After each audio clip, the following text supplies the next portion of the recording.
Congress party మానవీయ చొరవ heart attack తో మృతి చెందిన ఓబీసీ నేత కుటుంబానికి 5 లక్షల ఆర్థిక సాయం, మృతుడి కూతురికి ఉద్యోగం ఇస్తామని హామీ ఇచ్చారు మంత్రి కోమటిరెడ్డి వెంకటరెడ్డి. పూర్తి వివరాల్లోకి వెళ్తే ఉమ్మడి మేడ్చల్ మండల ఓబీసీ సెల్ అధ్యక్షుడు డబిల్పూర్ నివాసి శ్రీనివాస్ గౌడ్ గుండెపోటుతో అకస్మాత్తుగా మృతి చెందడంతో కాంగ్రెస్ పార్టీ మానవీయంగా స్పందించింది. మృతుడి కుటుంబాన్ని ఆదుకునేందుకు కాంగ్రెస్ పార్టీ ఆధ్వర్యంలో 5 లక్షల ఆర్థిక సహాయం అందజేశారు. డీసీసీ అధ్యక్షుడు తోటకూర వజ్రేష్ యాదవ్, ఎల్లంపేట మున్సిపల్ కాంగ్రెస్ పార్టీ అధ్యక్షుడు విఘ్నేశ్వరరెడ్డి ఆధ్వర్యంలో ఈ ఆర్థిక సహాయ కార్యక్రమం నిర్వహించగా రాష్ట్ర రోడ్లు, భవనాలు, సినిమాటోగ్రఫీ శాఖ మంత్రి కోమటిరెడ్డి వెంకటరెడ్డి మృతుడి కుటుంబ సభ్యులకు స్వయంగా నగదును అందజేశారు. ఈ సందర్భంగా కోమటిరెడ్డి వెంకటరెడ్డి మాట్లాడుతూ శ్రీనివాస్ గౌడ్ మృతి కాంగ్రెస్ పార్టీకి తీరని లోటని పేర్కొన్నారు. పార్టీ కోసం నిరంతరం పనిచేసిన నాయకుడి కుటుంబాన్ని కాంగ్రెస్ పార్టీ ఎప్పటికీ ఆదుకుంటుందని భరోసానిచ్చారు. మృతుడి కూతురికి తగిన ఉద్యోగ అవకాశం కల్పిస్తామని మంత్రి హామీ ఇచ్చారు. అవసరమైన సహాయ సహకారాలు కూడా అందిస్తామని ఆయన పేర్కొన్నారు. కష్టకాలంలో ముందుండి సహాయం చేయడమే కాంగ్రెస్ పార్టీ సంస్కృతి అని వారు స్పష్టం చేశారు.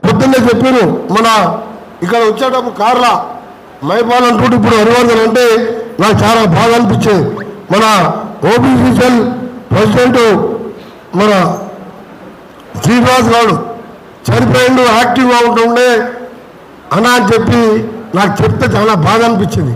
బీసీ సెల్ మన మండల అధ్యక్షుడు శ్రీను ఇంకొక బిడ్డ పెళ్లి ఉందని చెప్పిండు.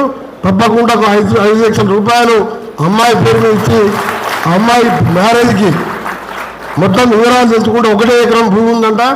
ఆ ఎకరా అమ్మాయి కూడా 5 లక్షల రూపాయల ఆర్థిక సాయం ఇవాళ ఏదో ఈ రోజు కూడా చెప్తలేరు. మీరు రేపు మున్సిపల్ ఎన్నికల్లో గెలిపించిన తర్వాత కానీ ఓడిపోయిన వాటైనా సరే మీ బాధలలో నాకు అన్ని జిల్లాకెళ్ళి వస్తారు.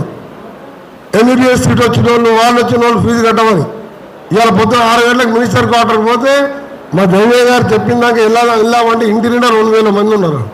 అంటే నా డ్యూటీనే అది.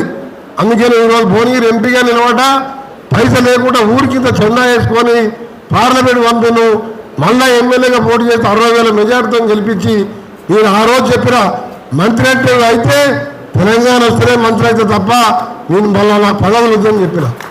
ఎందుకంటే మన చేవెళ్ళ 5 గంటల వరకు మున్సిపాలిటీ తిరిగిన తర్వాత ఆ రోజు పేపర్లో చూసిన రాజిరెడ్డి అనే రైతు సిద్దిపేట కాన్ఫరెన్స్లో నంగునూరు మండలంలో గణపూర్ విలేజ్లో 2 ఎకరాలు ఉంటే వ్యవసాయంలో నష్టపోయి మళ్ళీ ఊర్లో అప్పు చేసి ఊర్లో మంచి పెద్ద ఊరు 3-4 వేల జనాభా ఉండే ఊరు పేపర్లో చూసిన ఉదయం లేవగానే ఎట్లనే వేసి ఆ కుటుంబాన్ని వాళ్ళ భార్యకు ధైర్యం చెప్పాలని 5 గంటలకు చేవేళ్ళకి అర్థం చేసుకొని సిద్దిపేట రంగూరు దగ్గర గణపూర్ వాళ్ళ ఊరికి పోయి ఆ కుటుంబానికి ధైర్యం చెప్పి ఎందుకు చనిపోయింది, ఎందుకు ఆత్మహత్య చేసుకుని తెలుసుకున్నా. ఆయన ఎవరో తెలియదు, ఆ కాన్ఫరెన్స్ మనకు సంబంధం కాదు. కానీ నాకు అనిపిస్తుంది ఎట్లా పేపర్లో చూస్తే స్పందించే వ్యక్తిని. అప్పుడు ఆయన భార్య చెప్పింది ఆ 2 ఎకరాల బావి ఎండిపోతే బోర్ ఎండిపోయింది.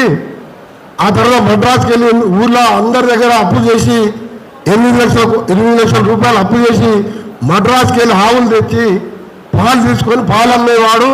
కానీ మద్రాసు వెదరకు మన వెదరకు సరిపోక ఆవులు కూడా చచ్చిపోతే అప్పులో అందరూ రోజు ఇంటికి వచ్చి తిరుగుతుంటే బాటలు పడలేక చనిపోయిందని చెప్తే నేను ఒక్కటే చెప్పాను, మీరు ఆత్మహత్యలు చేసుకోవద్దు, ఏమైనా ఉంటే మాలాంటి వారికి చెప్పండి ఆదుకుంటామని చెప్పి తక్షణంగా 3 లక్షల రూపాయలు ఇచ్చి మళ్ళీ చెప్పిన ఆ గ్రామ పెద్దలు మన గ్రామ కాంగ్రెస్ అధ్యక్షుడు వెంకటరెడ్డి ఉంటే ఆ అప్పులో లిస్టు వాట్సాప్ నెంబర్లు, ఫోన్ నెంబర్లు రాయండి, గూగుల్ పే చేసి ఆ అప్పులు కూడా తీసుకుంటామని చెప్పి ఆ తర్వాత పక్కకే నడుచుకుంటా ఊరంతా తిరుగుతుంటే సార్ రాహుల్ అనే కార్యకర్త రాత్రే 50 ఏళ్ళకి గుండెపోటుతో చనిపోయిన దళితుడు అని చెప్పి ఆయనకు 3 లక్షల రూపాయలు సాయం చేసినారు.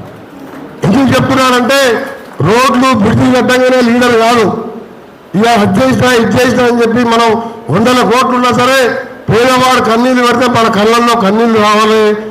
పేదవాడు బాధపడుతుంటేనే మన చేతులంత సాయం చేయాలి.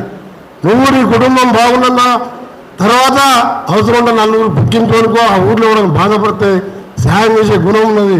అందుకే నేను అందరూ చెప్తున్నా, ఇవాళ మన